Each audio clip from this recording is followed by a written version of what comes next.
Good morning, toasters. Hit that like button, hit the subscribe button, hit the notification bell so you're notified when this content drops. Also, to get the Toast to the Men book, go to atoasttothemen.com. Also, be looking out for that new book coming out, 3-book series, Palmer Christie, Michael Watkins, my editor. I hadn't forgotten about you. All right, be patient, brother.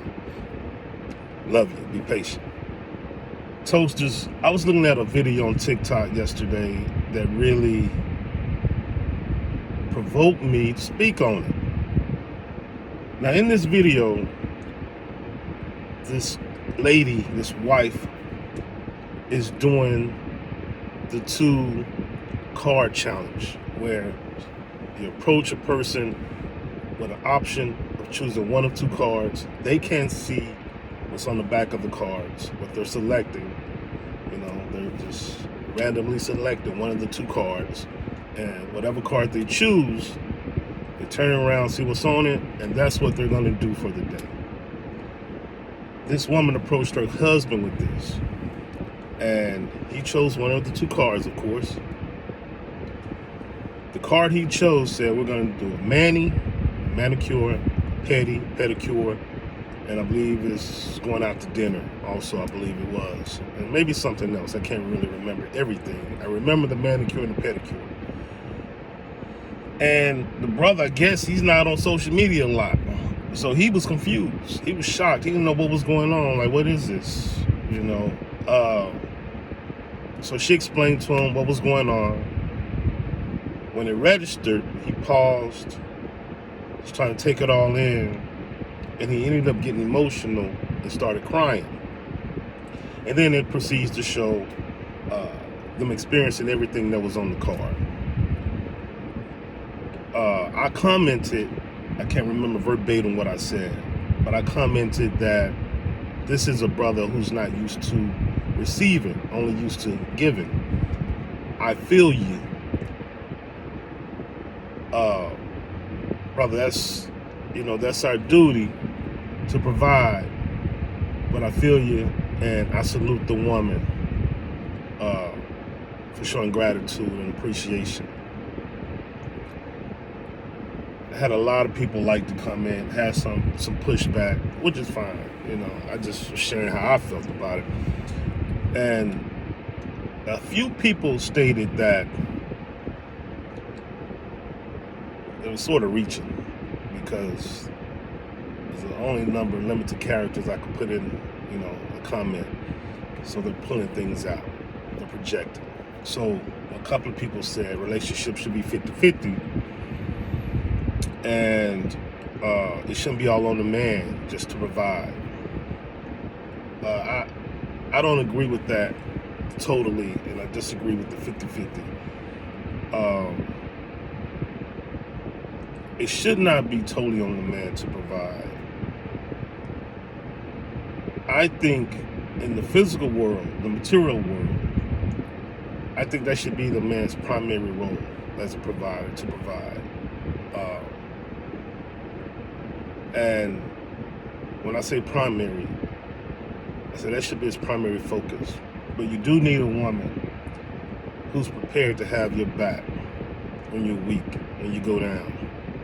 But I believe the primary role of a man is to hunt, to provide. Hunt, kill, provide. Protect.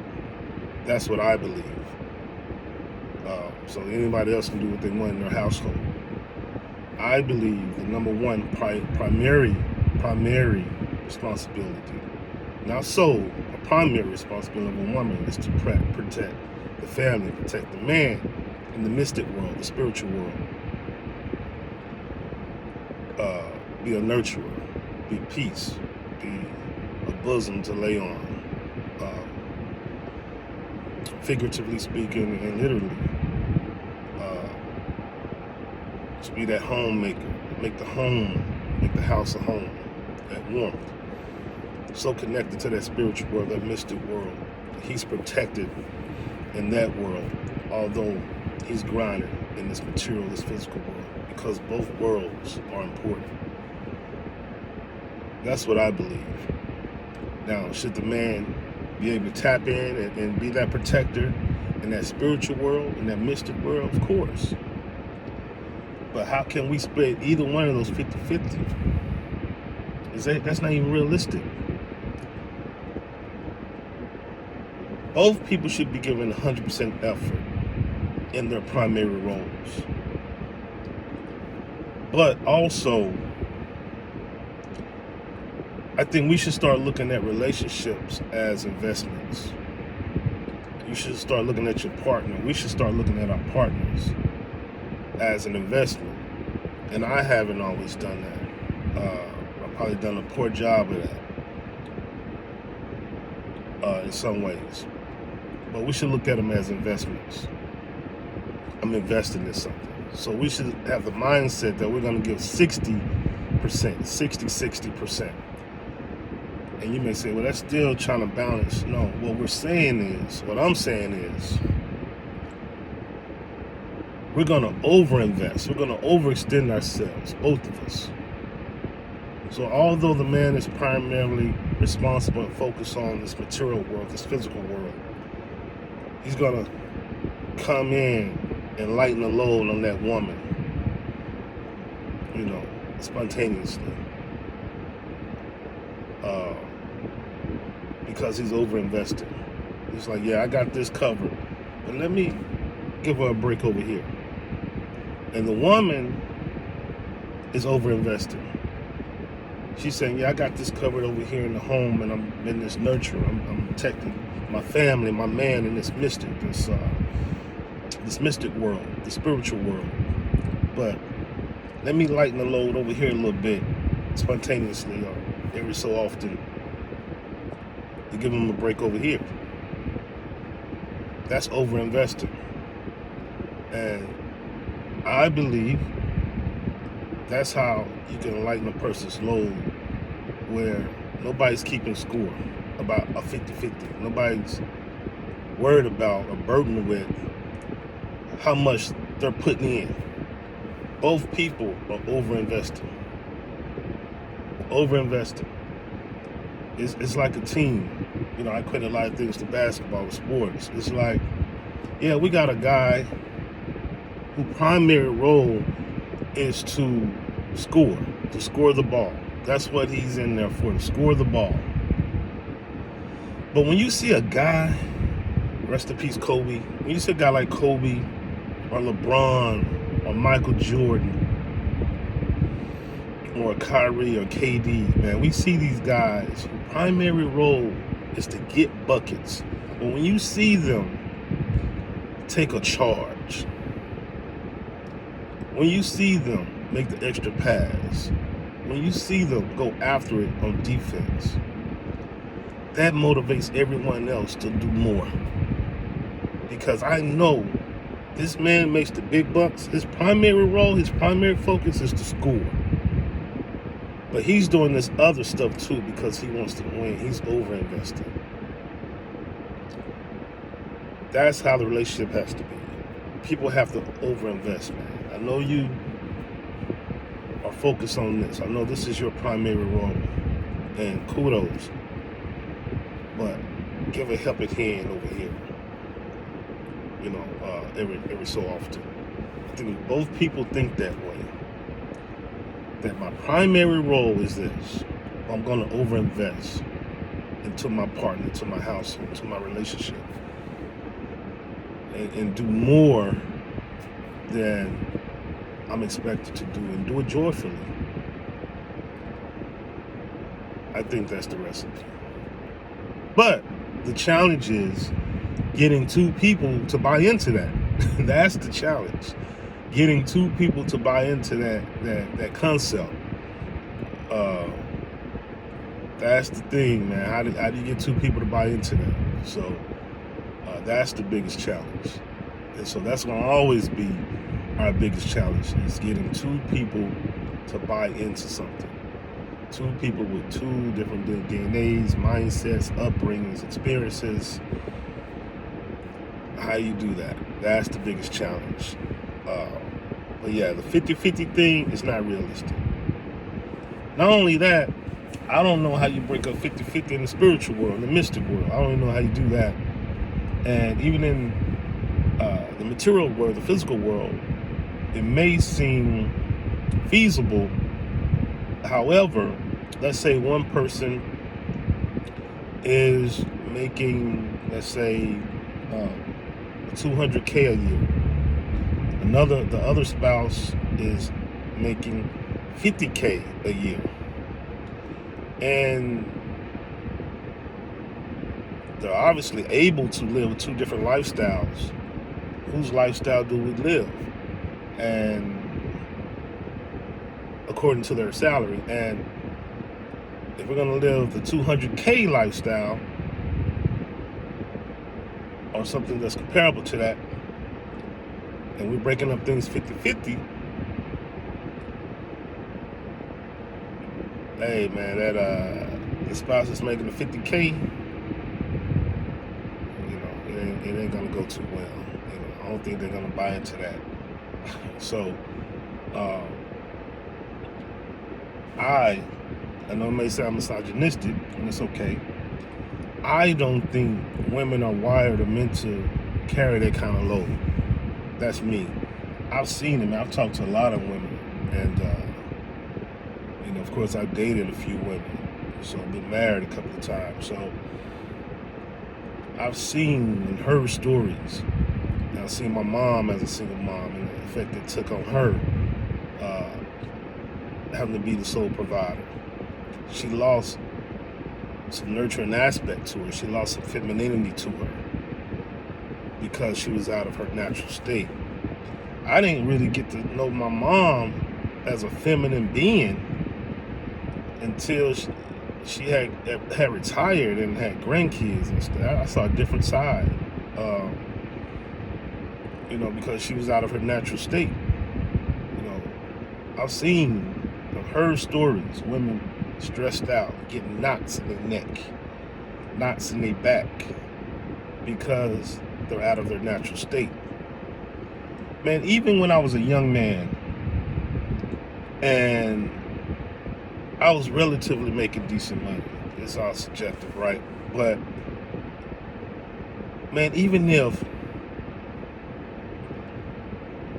I would get paid and an hour later I would be broke because I took care of things, took care of the bills, and I was able to make sure we had food and gas in the car, rent paid, utilities paid, and I was able to take the woman somewhere nice to eat, and maybe she buy her something.